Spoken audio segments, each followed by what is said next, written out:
l'Alliance des États du Sahel quitte le franc CFA, mes amis. C'est ce qu'on a pu lire sur des communiqués comme celui-ci, nous disant que le Mali, le Niger et le Burkina Faso mettaient fin au franc CFA. Sauf que, mes amis, c'est totalement faux. Et oui, mes amis, ne vous laissez pas berner. On parlait ici d'une sortie irréversible du franc CFA, carrément communiquée par le Mali, le Niger et le Burkina Faso. Mais en vérité, tout cela était faux. En effet, il suffit d'aller voir des comptes un peu plus sérieux comme AES Info qui nous le dit ici. C'est une fake news. L'AES n'est pas sortie du franc CFA. Et pour l'instant, je dirais même que c'est assez dommage en vérité. Bah oui, mes amis, parce que moi, ça fait des mois et maintenant, je dirais même des années que j'attends qu'un pays africain fasse la démarche de sortir du franc CFA. Et c'est ce que propose par exemple un économiste très sérieux comme Nicolas Agbourou, qui de mémoire est ivoirien et qui parle de l'AES comme un espoir, notamment dans la création d'une monnaie unique. Et il n'est pas le seul, mes amis, il n'y a pas que dans l'AES, il y a au Cameroun aussi. Vous avez Serge Espoir, l'un des candidats aux élections présidentielles, que personnellement j'espère il fera un très gros score et qui dit quoi? Le Cameroun doit sortir du franc CFA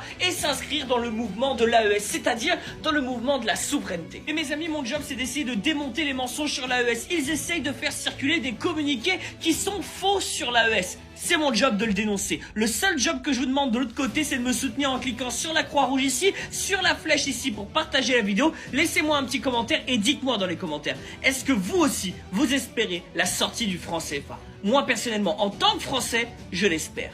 Vive l'Afrique libre et souveraine.